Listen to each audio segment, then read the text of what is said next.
the President of Ukraine.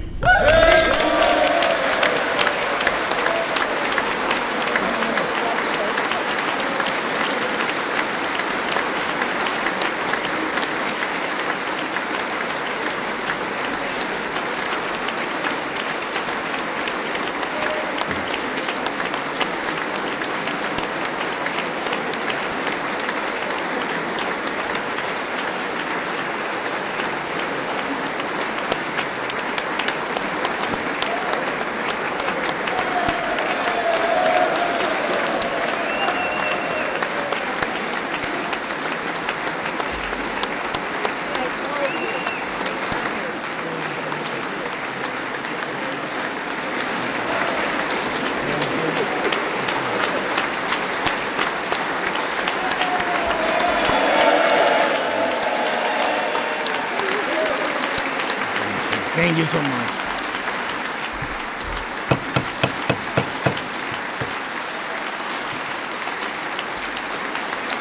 Thank you so much.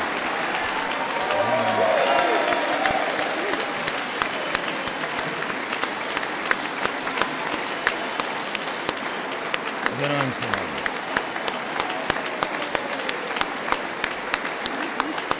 Thank you so much.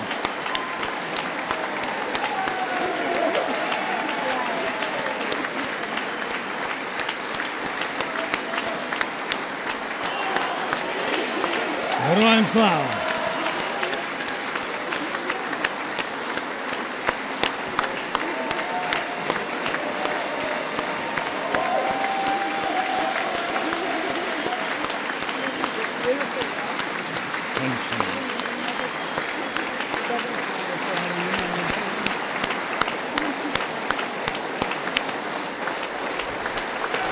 Members,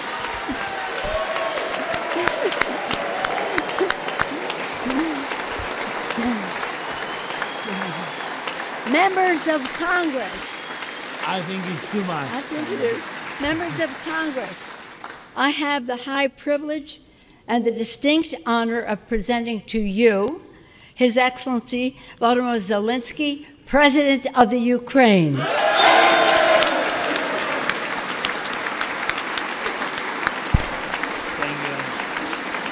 Thank you so much.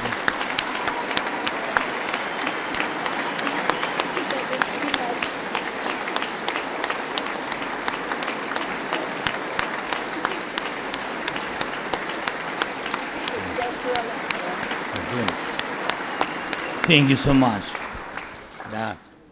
Thank you. It's too much for me. All this for our great people. Thank you so much.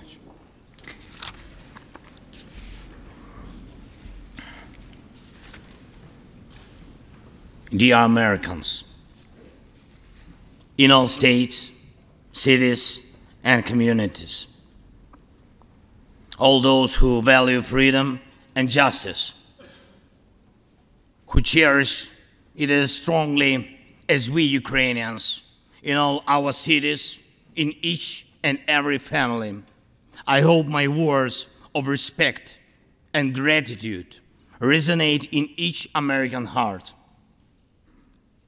Madam Vice President, I thank you for your efforts in helping Ukraine. Madam Speaker, you bravely visited Ukraine during the full-fledged war. Thank you very much. A great honor. Thank you.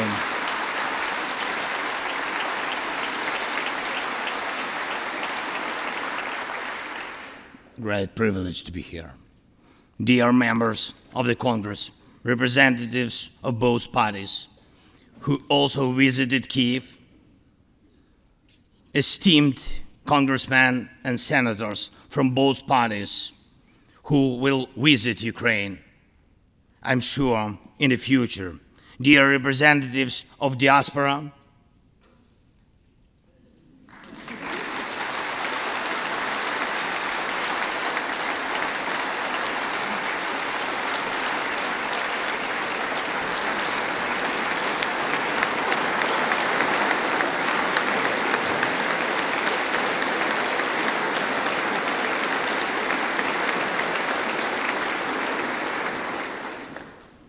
present in this chamber and spread across the country, dear journalists.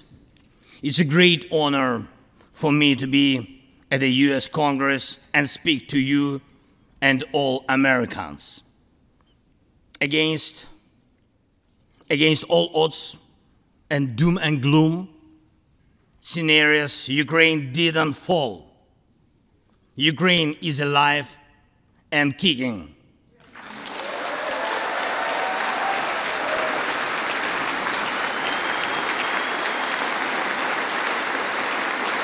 Thank you.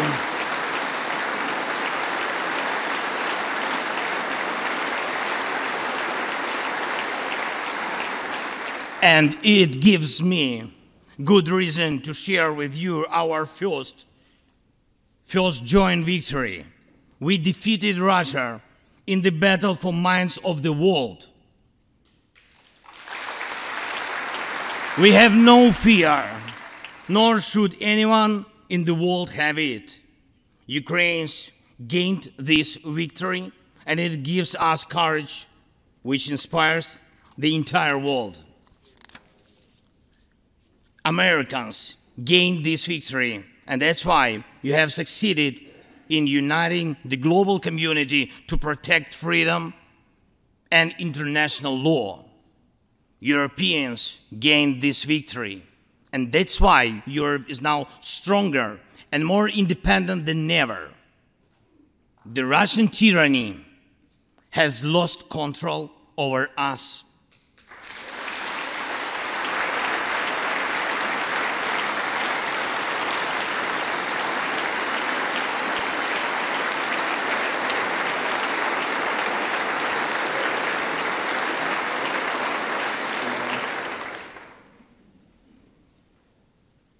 And it will never influence our minds again. Yet, we have to do whatever it takes to ensure that countries of the Global South also gain such victory. I know one more, I think, very important thing. The Russians will stand a chance to be free only when they defeat the Kremlin in their minds.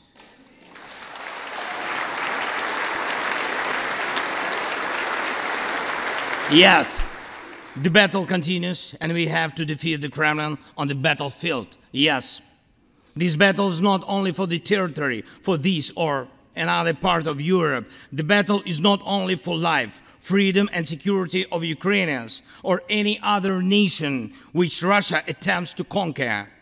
This struggle will define in what world our children and grandchildren will live, and then their children and grandchildren. It will define whether it will be a democracy of Ukrainians and for Americans for all. This battle cannot be frozen or postponed. It cannot be ignored, hoping that the ocean or something else will provide a protection.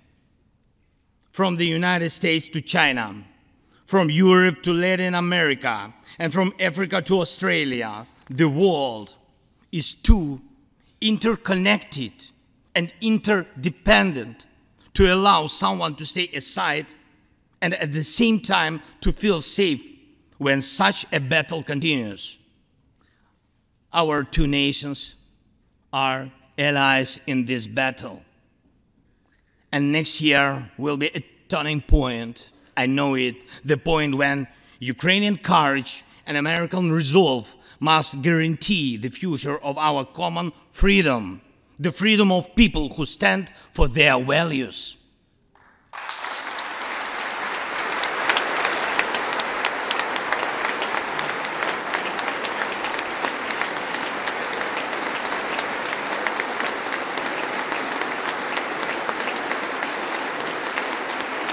Ladies and gentlemen, Americans, yesterday before coming here to Washington, D.C., I was at the front line in our Bakhmut, in our stronghold in the east of Ukraine, in the Donbass. The Russian military and mercenaries have been attacking Bakhmut non-stop since May. They have been attacking it day and night, but Bakhmut stands.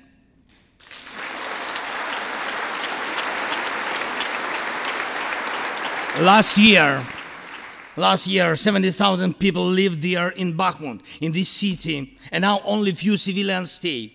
Every inch of that land is soaked in blood. Roaring guns sound every hour. Trenches in the Donbas change hands several times a day in fierce combat and even hand fighting. But the Ukrainian Donbas stands.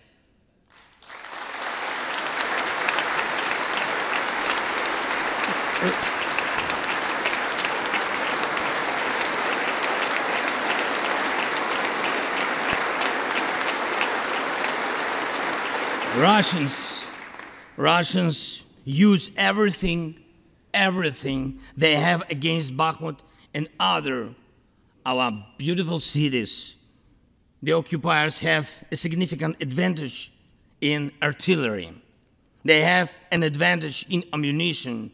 They have much more missiles and planes than we ever had.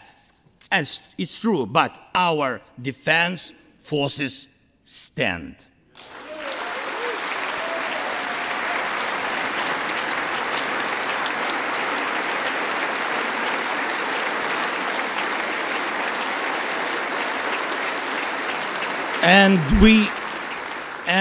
And we all are proud of them.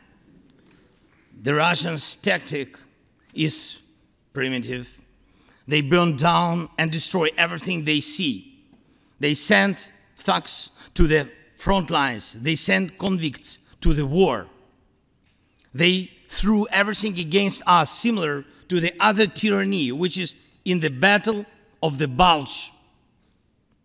Threw everything it had against the free world, just like the brave American soldiers which held their lines and fought back Hitler's forces during the Christmas of 1944. Brave Ukrainian soldiers are doing the same to Putin's forces this Christmas.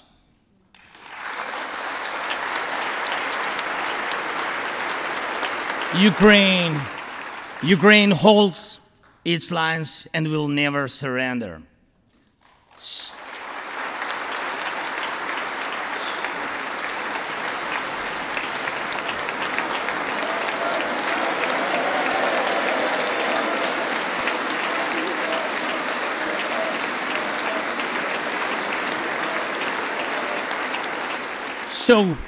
So here is the front line. The tyranny which has no lack of cruelty against the lives of free people. And your support is crucial, not just to stand in such fight, but to get to the turning point to win on the battlefield. We have artillery. Yes. Thank you. We have it. Is it enough? Honestly, not really.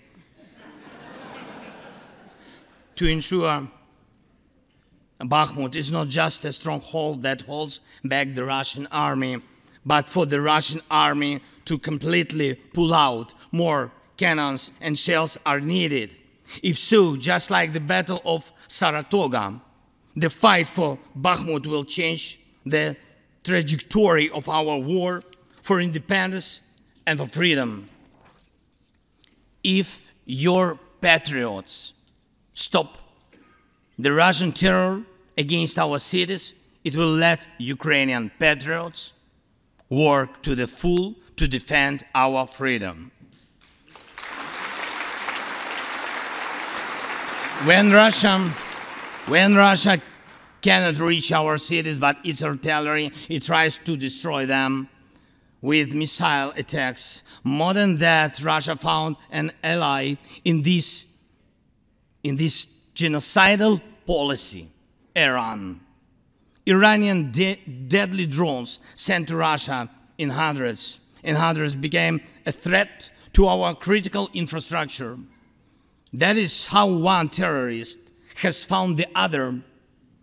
It is just a matter of time when they will strike against your other allies.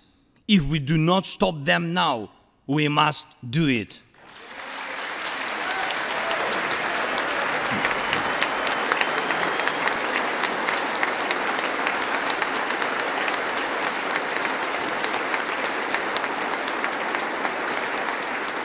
I believe there should be no taboos between us in our alliance. Ukraine never asked the American soldiers to fight on our land instead of us. I assure you that Ukrainian soldiers can perfectly operate American tanks and planes themselves.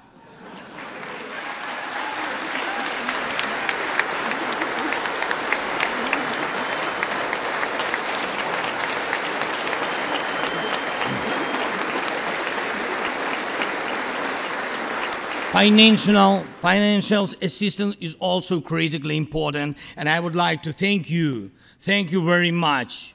Thank you for both financial packages you have already provided us with and the ones you may be willing to decide on. Your money is not charity. It's an investment in the global security and democracy that we handle in the most responsible way.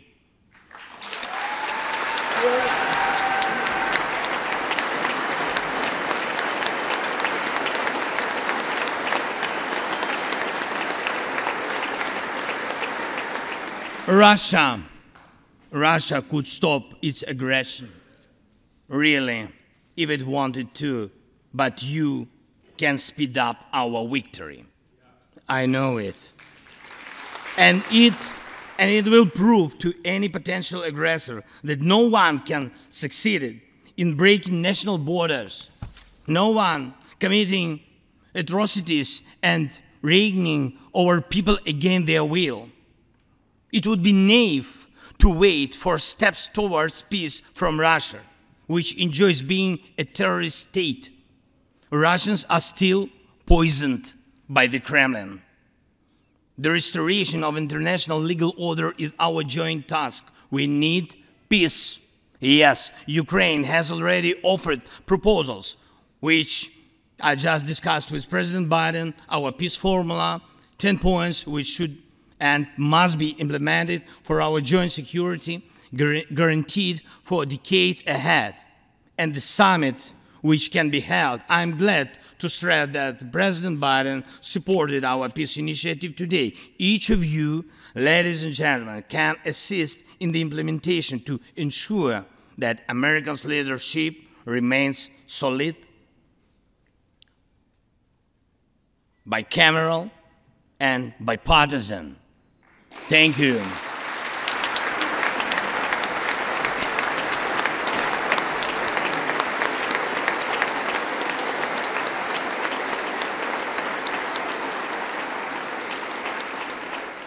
You can strengthen sanctions to make Russia feel how ruinous its aggression truly is. It is in your power, really, to help us bring to justice everyone who started this unprovoked and criminal war. Let's do it. Let terrorists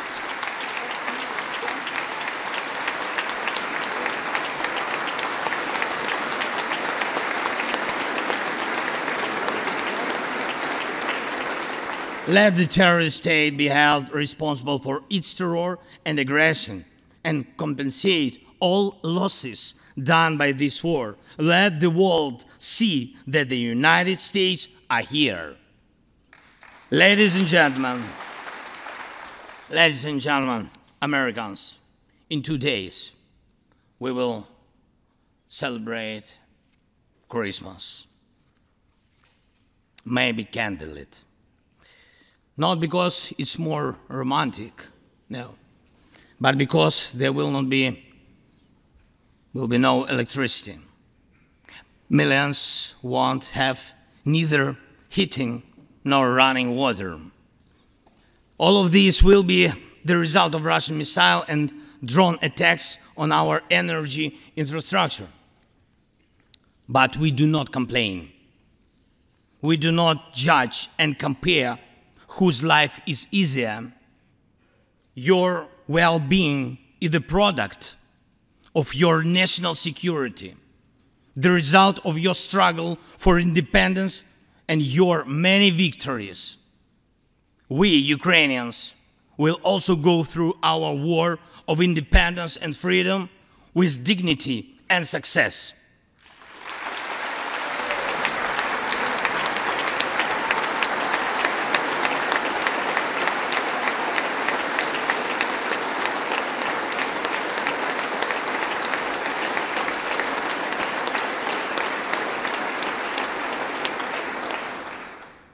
We'll celebrate Christmas. Celebrate Christmas, and even if there is no electricity, the light of our faith in ourselves will not be put out. If Russian missiles attack us, we'll do our best to protect ourselves.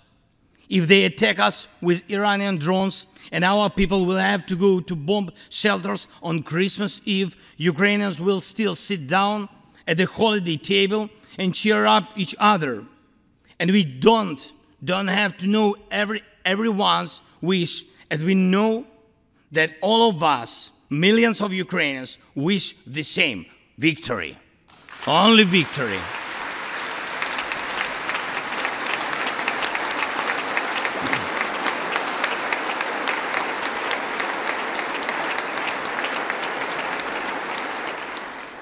We already built strong Ukraine with strong people, strong army, strong institutions together with you. We developed strong security guarantees for our country and for entire Europe and the world together with you. And also together with you, we'll put in place everyone who will defy freedom.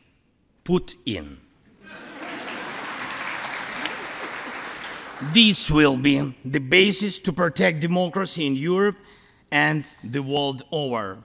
Now, on the special Christmas time, I want to thank you, all of you. I thank every American family which cherishes the warmth of its home and wishes the same warmth to other people. I thank President Biden and both parties at the Senate and the House for your invaluable assistance. I thank your cities and your citizens who supported Ukraine this year, who hosted our Ukrainians, our people, who waved our national flags, who acted to help us. Thank you all, from everyone who is now at the front line, from everyone who is evading victory.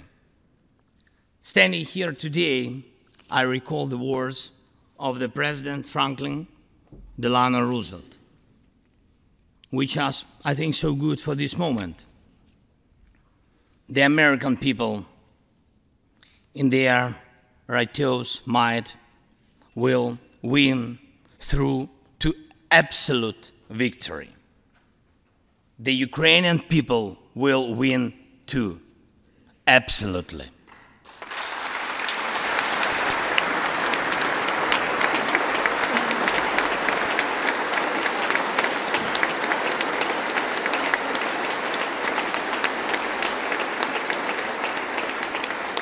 I know that everything depends on us, on Ukrainian armed forces, yet so much depends on the world.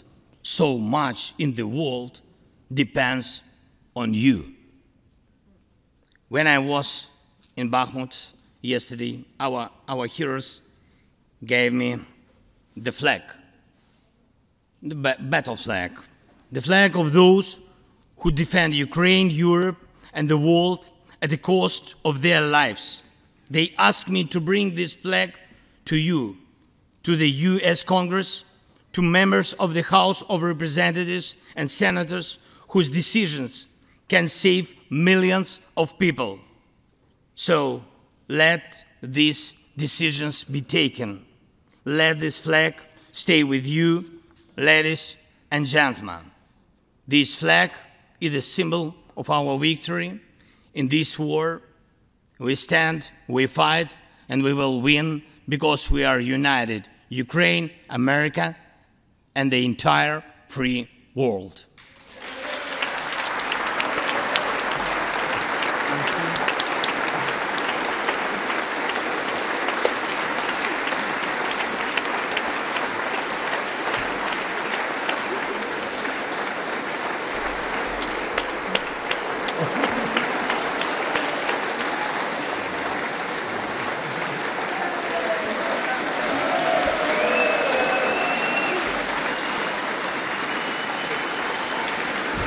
Just one thing, if I can, the last thing, thank you so much. May God protect our brave troops and citizens. May God forever bless the United States of America. Merry Christmas and happy, victorious New Year. Slava Ukraini!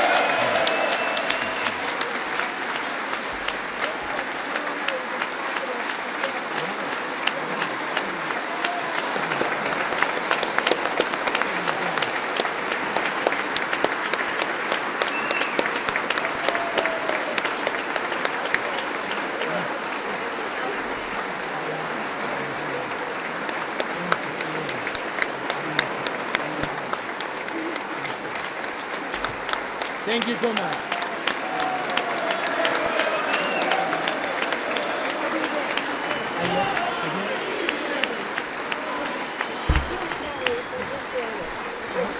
The Capitol today for you.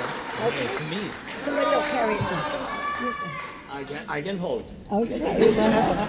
We'll turn around. Yes. There we go.